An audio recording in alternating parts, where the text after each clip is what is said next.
Bonsoir.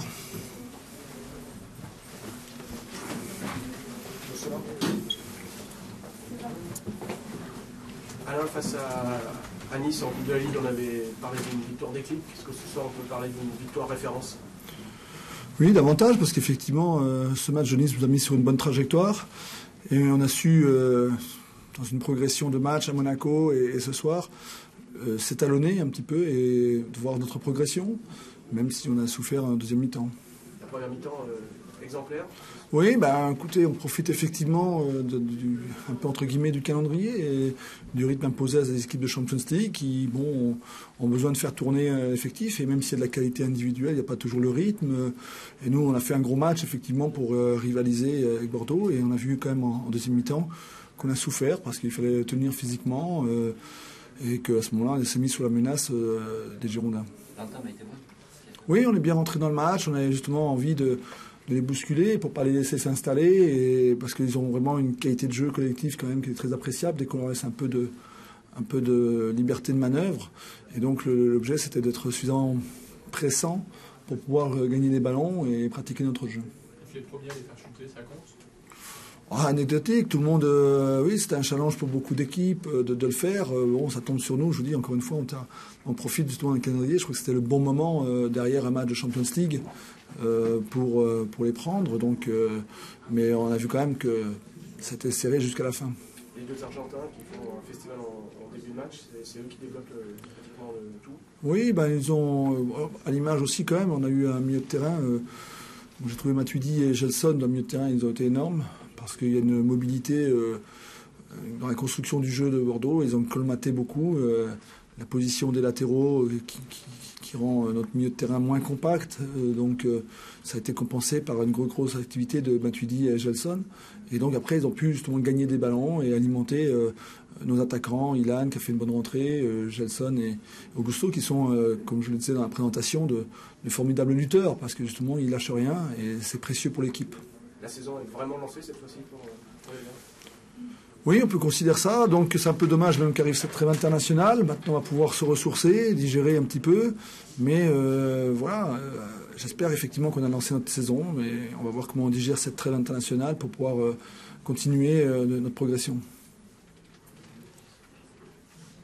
La deuxième mi-temps était un peu plus difficile pour vous. À votre avis, c'est Bordeaux qui a appuyé un peu plus ou votre équipe a fatigué? Ils ont fait rentrer très vite des joueurs frais, qualitativement, et nous, on a commencé un petit peu à accuser le coup des efforts que l'on avait fait en première mi-temps. Donc, c'est pas illogique. On avait aussi un score. Mais il y a eu très peu d'occasions quand même. Il y avait la possession de balle, mais ça, c'était un peu prévu. Et j'ai demandé aux joueurs justement de ne pas s'affoler. Tant que le ballon est devant vous, c'est pas trop dangereux. Et on arrivait toujours encore à les empêcher de s'approcher du but de Jérémy Janot. Ils ont quand même été essentiellement dangereux sur leurs coups de pied arrêtés, qui sont quand même leurs points forts. Je trouve qu'on a concédé encore trop de coups francs. Mais sinon, on n'a pas eu beaucoup de difficultés. Nos défenseurs ont été bien protégés. À l'Impérin, ce public formidable, ça aide. C'est sûr que je comptais bien sur l'appui du public justement pour, dans un stade un peu chauffé, dynamiser les joueurs et avoir envie de faire la perf, parce que ce soir c'est une vraie perf qu'on a réalisée. Et donc ça vient compenser un peu des matchs bêtement perdus à domicile.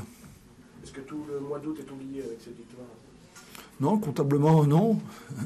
Comptablement, il y a toujours encore des déficits, parce que là c'était qu'un match à domicile, même si c'était contre le champion en titre.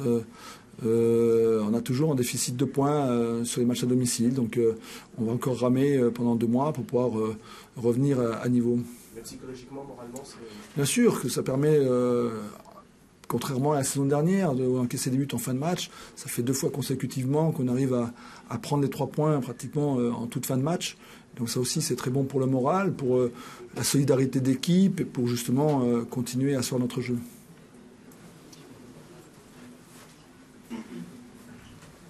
Bien. C'est bon.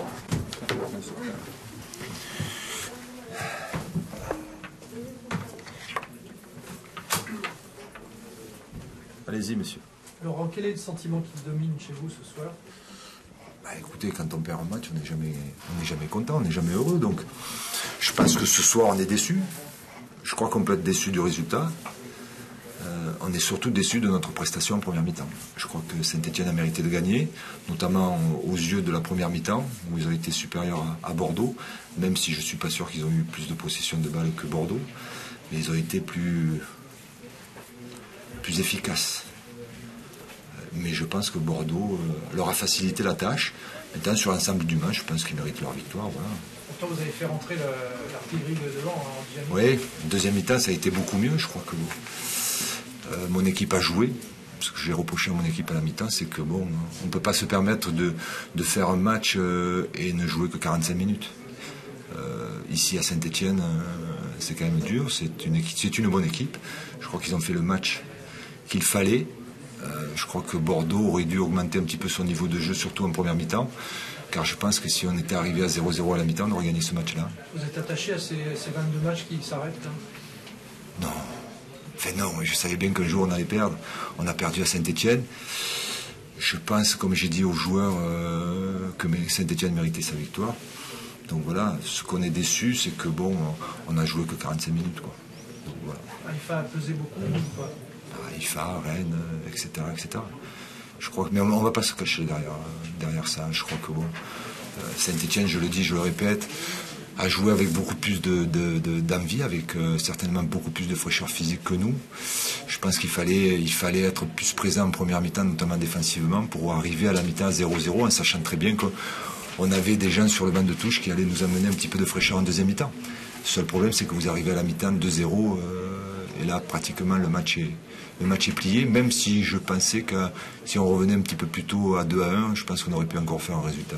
Ça n'a pas été loin d'ailleurs. International, vous avez été un peu défavorable pour ne pas bien préparer la Ligue des Champions. Or là, la trêve internationale va peut-être vous faire venir en contraire. Seulement pour récupérer.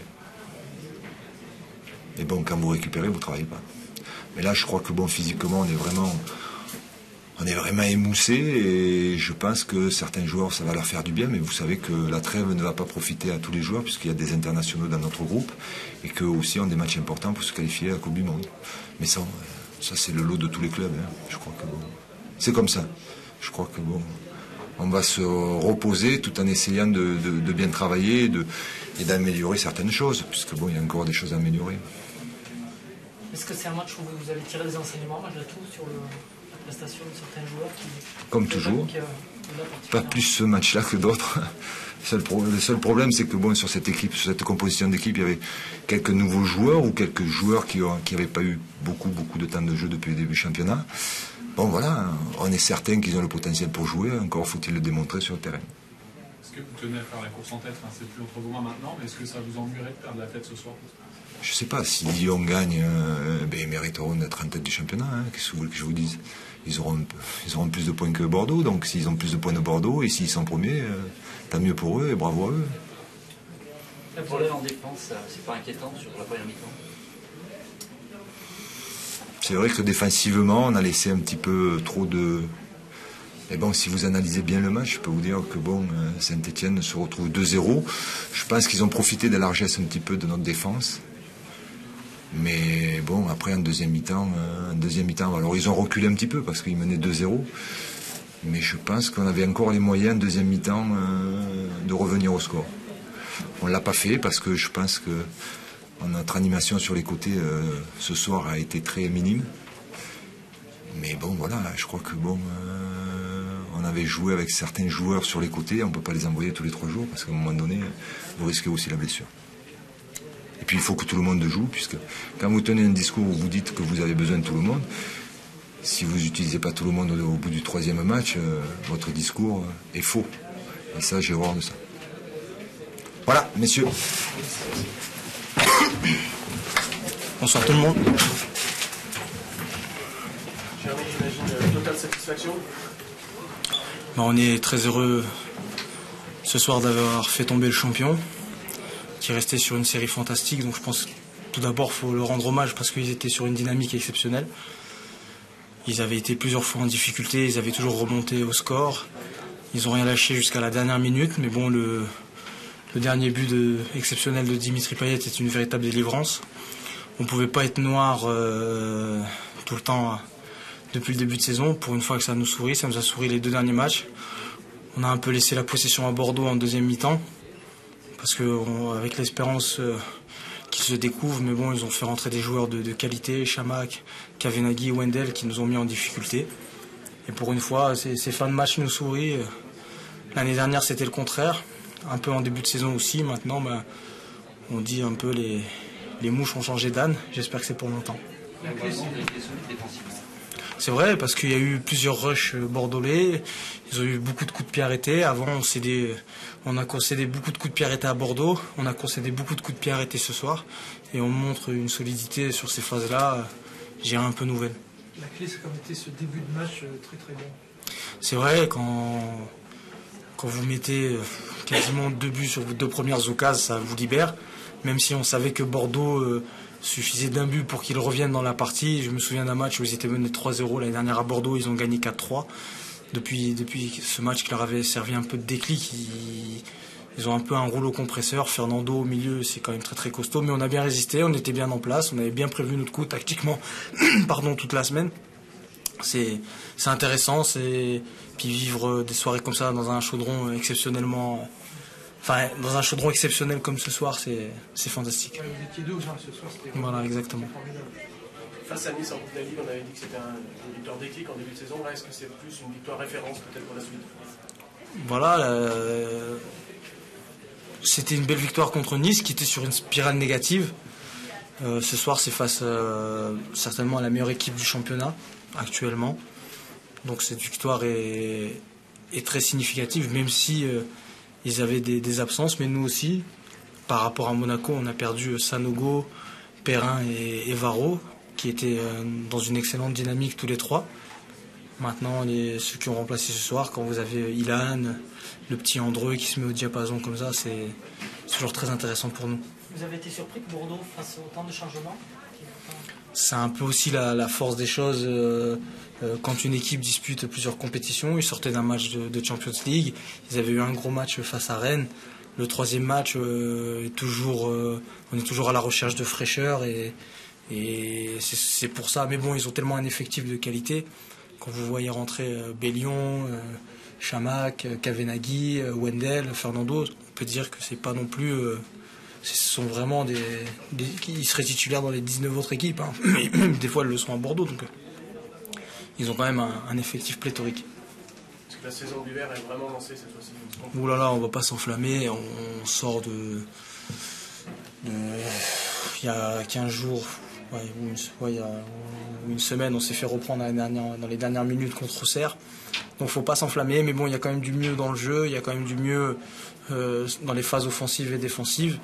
Maintenant, il faut enchaîner une série pour définitivement tirer un trait sur ce mois d'août qui nous a été vachement défavorable.